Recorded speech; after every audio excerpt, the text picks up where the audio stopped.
go for it, dude. Let's go for it.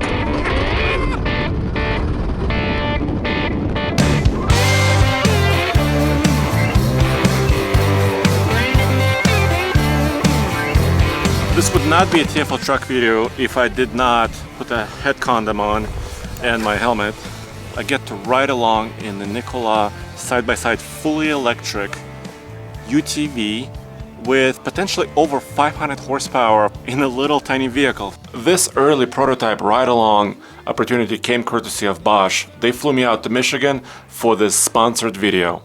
We have the ability to make powertrain packages up to 590 horsepower, 720 foot-pounds of torque, and that is with a 125 kilowatt-hour battery pack. So if you envision the battery packs you see in the EV world, they're typically around the 100 kilowatt-hours in a full-size sedan.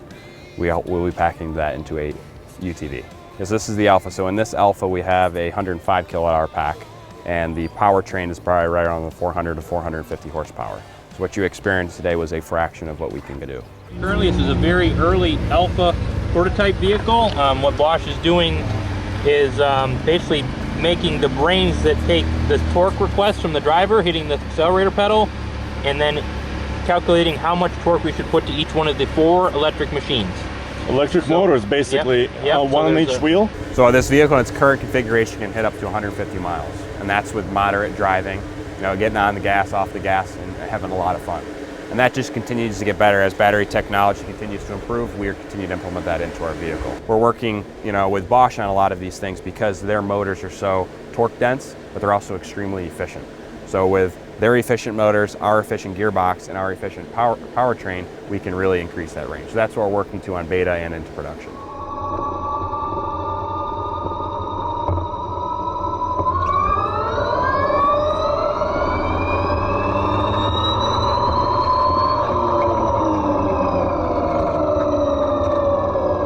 Nikola says the most extreme version of the NZT side-by-side will accelerate from 0 to 60 in about 3.5 seconds, and using 240 volt charging system will be able to be charged in about 8 hours. This vehicle here is configured at around 400 to 450 horsepower with a curb weight around 4,500 pounds. Because of the weight, because of the power, because of the size of this vehicle, we need much larger suspension than you'd see traditionally on a UTV. So this has Fox 3.0 internal bypass shocks that you traditionally see on a Ford Raptor. So this is sprung like a truck as opposed to a UTV.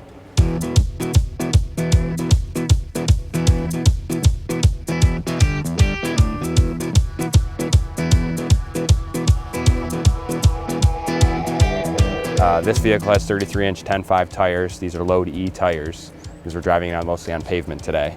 In production, you'll see more of a load D tire.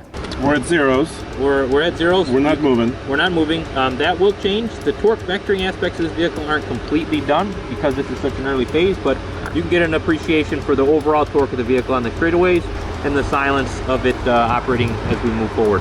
What kind of speed are we going to reach? We'll probably get to 60 or 70 or so right here, give or take. This vehicle is configured at a 62-inch wide track width and a 118-inch wheelbase, which is traditional to what you see on a 4-seat Polaris RZR.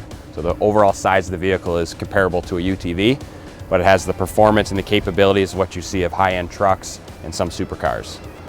No, let's go for it, dude. Okay. Let's go for it.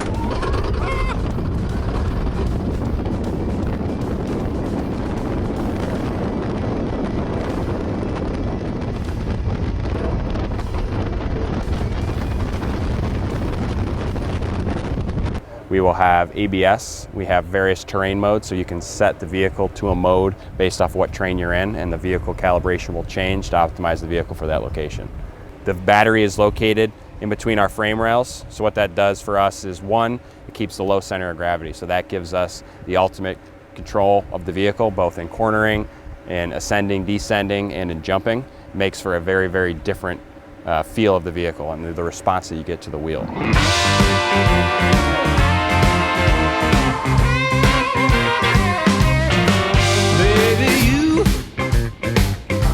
You rock my world,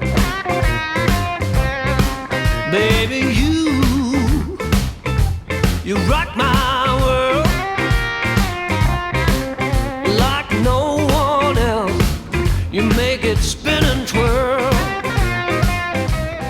is it going to be available, and pricing information? Do you have any of that available? We do have some of that information on the website, although as I stated earlier, we are still at the alpha prototype phase. We're going to be advancing into the beta prototype phase, and we'll make those final go-to-market decisions based on the configuration when we're ready from a durability, quality standpoint that meets the performance parameters. Our target today is kind of a late model year 19 limited build release, but if that moves into model year 20, we'll do that to make sure that we get it right before we go to market.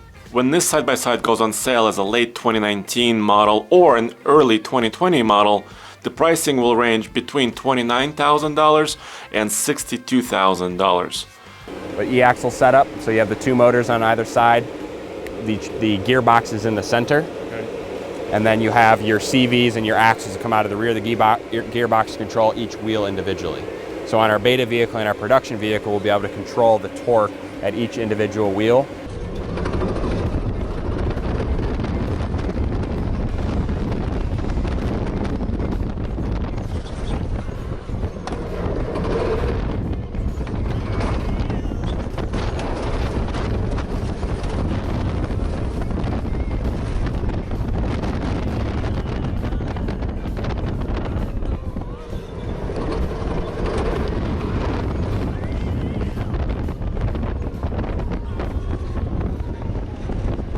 And obviously the battery system is really the secret sauce, and that's Nikola technology and configuration to help get the energy density that we need for both performance and range. And Bosch is helping us to commercialize that technology. And there's really significant advancements in the thermal propagation mitigation. And what that really does for us is, first of all, makes it a very safe battery system. Second, it gives us the performance we're looking for while maintaining the range targets and certainly the longevity. Single acceleration gear, so pretty much what we've done is we've taken two electric motors and you're making them a direct drive in a sense, but it's controlling each wheel separately. But there's no shifting, there's no gears, there's no as far as more than one gear, it's a direct drive setup with two motors. Everything is powered from our battery pack, from our HMI, our lights, the vehicle itself, the winches, any accessories, all powered from the battery pack. There's no generator needed, nothing like that. And because we have such an energy dense battery pack, allows us to have power export, which is a very, very cool feature. So here we have a system that you plug in and you can power things at 120 volts, 240 volts. You can actually run a welder off of this vehicle. That was pretty strong acceleration. Yeah, it's fun. Not bad. Go through the sand.